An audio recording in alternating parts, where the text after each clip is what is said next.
Olá, tudo bem? Seja bem-vindo a mais uma aula de matemática. Na aula de hoje, nós iremos falar sobre os sólidos geométricos. Os sólidos geométricos são figuras espaciais não planas que, de acordo com suas características, podem ser classificados em poliedros e corpos redondos. O que é isso, professor? Figuras não planas, espaciais não planas. É porque essas figuras elas não estão presas a um desenho, ou seja, não estão presas a uma folha de papel ou desenhado numa parede. Elas são figuras que nós podemos tocar, como por exemplo, a esfera, a bola, o cilindro, uma pilha, um cone, certo? Também nós podemos ter um cubo, certo? Os corpos redondos têm como principal característica a superfície arredondada. Que são corpos redondos? A esfera, a bola, a bila, para quem gosta de jogar. Nós temos aqui também o cilindro. O cilindro tem uma parte redonda, certo?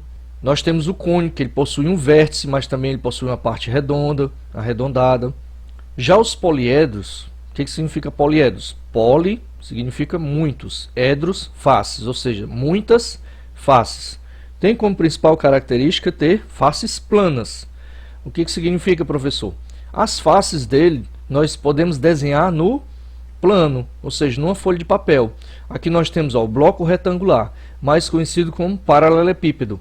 E suas faces, é um retângulo e um quadrado, certo? Nós temos aqui o cubo, que possui 6 faces quadradas, perfeitas, tá certo? Nós temos a pirâmide, que ela possui faces tanto quadradas como triangulares também, certo? A pirâmide não possui somente faces quadradas, mas ela possui faces quadradas e triangulares. E também nós podemos desenhar numa folha de papel. Prismas e pirâmides. Observe o bloco retangular a seguir. Nós temos aqui um bloco retangular que nós chamamos de paralelepípedo. Ele possui vértices, possui arestas, possui faces. O que são vértices, professor? Vértice é o ponto de encontro das arestas, mais conhecido como ponta, certo? A ponta do paralelepípedo. Cada ponta é um vértice. E o que são arestas? Arestas são essas semi-retas que são ligadas pelos vértices, tá certo? E que dá o formato do paralelepípedo. Cada linha desta é uma aresta, tá ok? E o que são faces? As faces elas são compostas por vértices e arestas. Uma aresta, 2 arestas, 3 arestas, 4 arestas. Um vértice, 2 vértices, 3 vértices, 4 vértices, formando a face, que é a parte interna, ou seja, a área total do desenho. A parte destacada em verde é uma face, aqui, Não só essa parte, tá? Todas as partes são uma face. Um bloco retangular possui 6 faces. O encontro de faces determina uma aresta e o encontro de arestas determina um vértice. Como esse fato se repete para todos os poliedros, podemos dizer que todos os poliedros possuem faces, arestas e vértices. Os poliedros podem ainda ser classificados em prismas e pirâmides, de acordo com suas características. Aqui nós temos um prisma. As pirâmides possuem uma base. Suas faces laterais são triangulares e todas as arestas determinadas pelas faces laterais possuem um vértice em comum. O que ele está dizendo, professor? É o seguinte: aqui nós temos a base, certo? A base tanto pode ser retangular como pode ser triangular. Tem pirâmides que possuem a base triangular. Esta base aqui é retangular, certo? Quadrada. Que ela possui 4 lados, tá certo?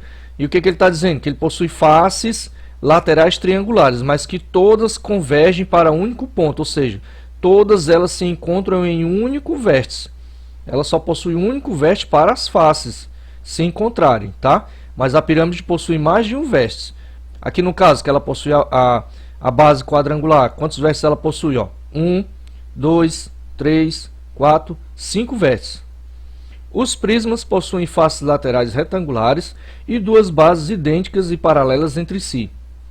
Que são as faces laterais retangulares? Retângulo, está aqui o desenho de um retângulo. Possui altura e comprimentos diferentes, tá certo? Se todos os lados forem iguais, esse prisma se transforma num cubo.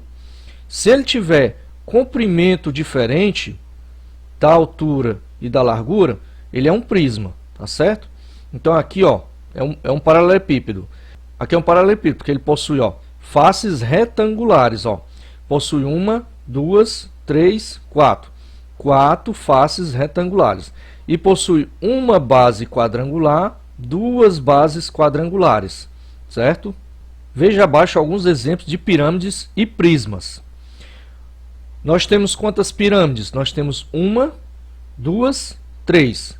Quantos prismas? Um, dois, três. Nós temos aqui um hexágono, certo? Que ele possui 6 lados, um hexágono. Nós temos aqui um paralelepípedo e nós temos um cubo. Aqui nós temos uma pirâmide de 1, 2, 3, 4, 5, 6.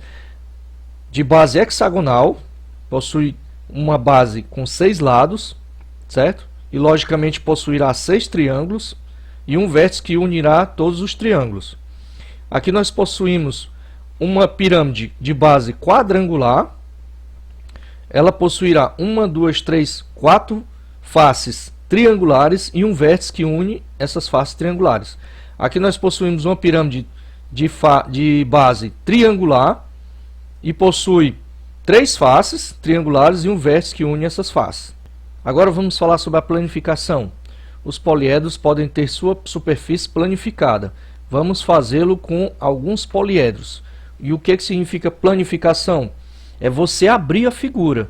Digamos que você tem um hexágono e você consegue desmontar ele, abrir. Aí você faz uma planificação, ou seja, você tira ele da terceira dimensão e coloca ele na segunda dimensão, que é em forma de desenho. Você consegue planificar. Aqui nós temos, ó, um poliedro A, um hexágono. Ele possui, ó, uma base pentagonal. Aqui nós temos um poliedro, aqui nós temos um pentágono. Ele possui, ó, uma, duas bases pentagonais. Por quê? Possui 5 lados. 1, 2, 3, 4, 5. Pentagonal, certo? E ele possui quantas faces laterais? 1, 2, 3, 4, 5. 5 faces laterais em forma de retângulo. Aqui nós temos o poliedro C. É um paralelepípedo. Quando nós abrimos ele, ele possui uma, duas bases quadrangulares. E quantas faces? 1, 2, 3, 4 faces retangulares. Aqui nós temos um polígono B, uma pirâmide de base quadrangular. Quando nós abrimos a pirâmide, aqui está a base dela e aqui estão suas faces triangulares. 4 faces triangulares e uma base quadrangular. Aqui nós temos outra pirâmide que vamos chamar de poliedro D. Ela possui uma base pentagonal. Ó, 1, 2, 3, 4, 5. Possui 5 lados, essa base pentagonal. E ela possui também 5 faces triangulares, certo? Bem, pessoal, por hoje é só. Eu espero que vocês tenham aprendido e aguardo vocês nas próximas aulas. Até lá, tchau!